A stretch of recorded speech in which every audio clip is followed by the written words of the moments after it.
क्या आप अपने बच्चे को सही परवरिश दे रहे हैं? इस कहानी के माध्यम से समझें। शहर से कुछ दूरी पर बसे एक मोहल्ले में नंदिका अपने हस्बैंड के साथ रहती थी। उसके ठीक बगल में एक बुजुर्ग व्यक्ति अकेले ही रहा करते थे, जिन्हें सभी दादाजी कहकर बुलाते थे। एक बार मोहल्ले में एक पौधे वाला आया। उसके पास कई किस्म के खूबसूरत हरे भरे पौधे थे। नंदिका और दादाजी ने बिल्कुल एक तरह का पौधा खरीदा और अपनी अपनी क्यारी में लगा दिया। नंदिका पौधे का बहुत ध्यान रखती थी। दिन में 3 बार पानी डालना, समय समय पर खाद देना और हर तरह के कीटनाशक का प्रयोग कर वह कोशिश करती कि उसका पौधा ही सबसे अच्छे ढंग से बड़ा हो। दूसरी तरफ दादाजी भी अपने पौधे का ख्याल रख रहे थे, पर नंदिका की तुलना में वे थोड़े बेपरवाह थे। दिन में बस 1 या 2 बार ही पानी डालते। खाद डालने और कीटनाशक के प्रयोग में भी वे ढीले थे। समय बीता, दोनों पौधे बड़े हुए। नंदिका का पौधा हरा भरा और बेहद खूबसूरत था। दूसरी तरफ दादाजी का पौधा अभी भी अपने सर्वश्रेष्ठ रूप में नहीं आ पाया था। यह देखकर नंदिका मन ही मन पौधों के विषय में अपनी जानकारी और देखभाल करने की लगन को लेकर गर्व महसूस करती थी। फिर एक रात अचानक ही मौसम बिगड़ गया। हवाएं तूफान का रूप लेने लगी, बादल गरजने लगे और रात भर आंधी तूफान और बारिश का खेल चलता रहा। सुबह जब मौसम शांत हुआ तो नंदिका और दादाजी लगभग एक साथ ही अपने अपने पौधों के पास पहुंचे। पर ये क्या! नंदिका का पौधा जमीन से उखड़ चुका था, जबकि दादाजी का पौधा बस एक ओर जरा सा झुका भर था। ऐसा क्यों हुआ दादाजी?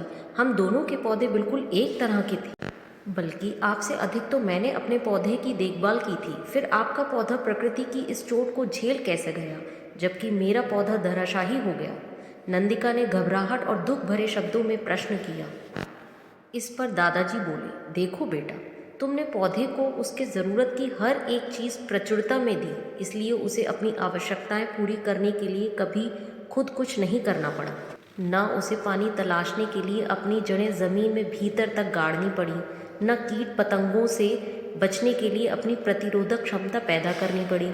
नतीजा ये हुआ कि तुम्हारा पौधा बाहर से खूबसूरत हरा भरा दिखाई पड़ रहा था, पर वह अंदर से कमज़ोर था और इसी वजह से वह कल रात के तूफान को झेल नहीं पाया और उखड़ कर एक तरफ गिर गया। जबकि मैंने अपने पौधे की बस इतनी देखभाल की कि वह जीवित रहे, इसलिए मेरे पौधे ने खुद को जिंदा रखने के लिए अपनी जड़ें गहरी जमा ली और अपनी प्रतिरोधक क्षमता को भी विकसित कर लिया और आसानी से प्रकृति के इस प्रहार को झेल गया। नंदिका अब अपनी गलती समझ चुकी थी। माता पिता बच्चों की देखभाल करने में उन्हें इतना लाड़ प्यार दे रहे हैं कि बच्चे को खुद बढ़ने का और चुनौतियों का सामना करने का मौका ही नहीं मिल रहा। फलस्वरूप वे भावनात्मक और शारीरिक रूप से मजबूत बनने की जगह कमज़ोर बन रहे हैं। बच्चों को पालना और पौधों की देखभाल करने में काफ़ी समानताएं हैं।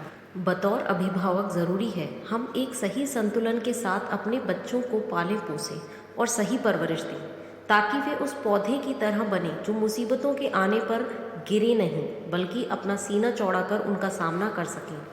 क्या आप अपने बच्चे को सही परवरिश दे रहे हैं? क्या आप दादाजी की तरह उन्हें ज़िंदगी की चुनौतियों का सामना करने का अवसर दे रहे हैं, या नंदिका की तरह उन्हें लाड़ प्यार करके कमज़ोर बना रहे हैं?